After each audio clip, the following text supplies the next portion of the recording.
Maisha from Bangladesh. Assalamu alaikum, Sheikh.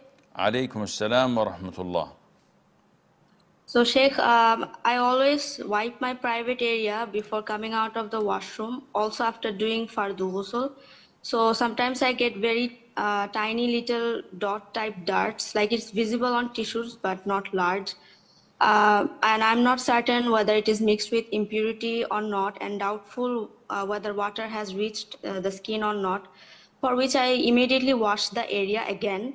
But the problem is I do this at very end, like after finishing fard ghusl, I take like shampoo, and then finishing everything, I may start taking like towel, and 5-6 minutes have left, then I wipe. So does this impact on my ghusl? Like I don't delay washing it, but if I find them, I don't find them sometimes, or sometimes I find them. So is my ghusl valid or not? Yes, your ghusl is valid. Arman from India. Assalamu alaikum, Sheikh. Alaikum assalam wa rahmatullah.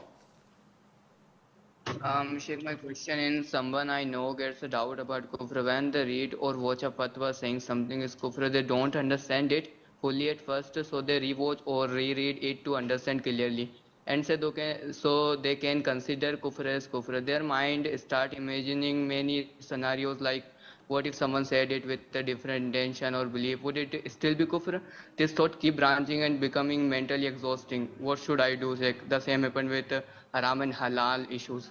Such people have mental issues, and shaitan is banking on utilizing such issues through his most dangerous weapon of all, which is overthinking. When you know that shaitan is using this against you, you have one of two options, and it's your choice. Either you continue with these thoughts and allow them to throw you in a rabbit hole where you will find no end out of it, or you simply block it and ignore it, acknowledging that he's your enemy and he's not giving you solid and sound advice. Rather, he wants your destruction. So the choice is yours. Saad from Pakistan. Assalamu alaikum. Alaikum assalam wa rahmatullah. Sheikh, so if one was ignorant of the ruling that if there is a impurity on this near the vicinity of your prayer position, and he thought that it only mattered that he didn't touch it while he was praying, would his prayer be valid? The prayer is valid due to his ignorance of the ruling, but he has to learn his religion, as this is a fard, an obligatory, mandatory thing to him to learn. Otherwise, he would not be worshipping Allah correctly without acquiring such necessary knowledge. Yusuf from the US. Assalamu alaikum. Alaikum assalam wa rahmatullah. Sheikh, if I get a bad thought about someone and I laugh at it, do I have to tell that person that I have no idea had what this- you're talking about. If I get a bad thought about someone, If and you I get a laugh bad, at it, if you get a bad thought, yeah, okay, and I laugh at that thought, do I have to tell that person that I laughed at it and ask their forgiveness? no, you don't have to do anything at all. Raheel from Pakistan. Assalamu alaikum, Sheikh. Alaikum assalam wa rahmatullah. Sheikh, so I am talking about 4 rakat prayers and 3 rakat prayers where an Imam has first Tashahhud. So he is very fast in that Tashahhud, and no matter how fast I follow him, I would not be able to catch him in that Tashahhud. So when I completed, he goes for the 3rd rakah, and while I was completing and stand up, then there is no enough time to complete my Fatiha. So I asked others in the same masjid if they have the same issue, and they said that no, we are entitled to follow the Imam. So as he stand up, whether we have completed the Tashahhud or not, we have completed the Fatiha or not, we should follow him.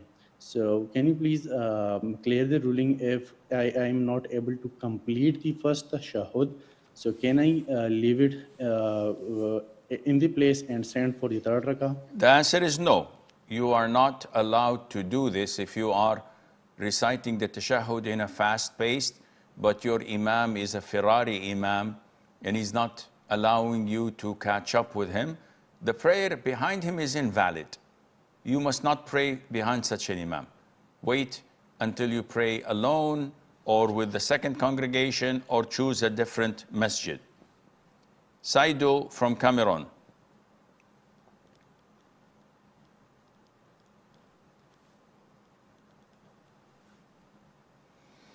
Saido.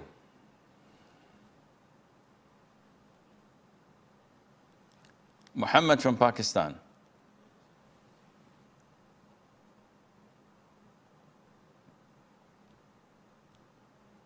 Assalamu alaikum. Alaykum salam wa rahmatullah. Sir, last month you did not answer my questions correctly. Can I ask 2 questions? No. Okay, so I know someone, he has passed away. When he was alive, he used to take jinns out of the human bodies. And one time when he took the jinn out of the human body, that jinn became his friend. So after they became friends, the jinn used to give him some liquid, and he used to give the liquid to... Akhi, these questions are either to just come on live TV and hear your voice and have fun with your friends, or there is a real situation, which I very much doubt, that a person would become a friend of the jinn and they exchange bottles and gifts and drink tea together. So if it's the first one, definitely we're not going to entertain it. And Allah Azza wa Jal is going to hold you accountable for wasting our time and for your intention. If it's the latter, I told you before that interacting with the jinn and befriending them and having normal relationship is condemned in the Quran, and Allah considered that to be kufr. I don't know how to answer you other than to find the answer from the Quran and from the Sunnah.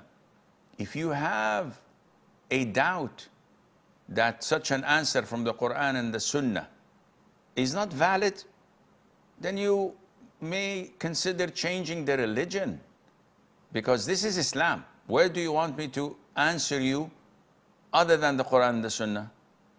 And if you consider the Quran and Sunnah to be sufficient, then I have answered your question. Alhamdulillah. We have a short break. Stay tuned, and inshallah we'll be right back.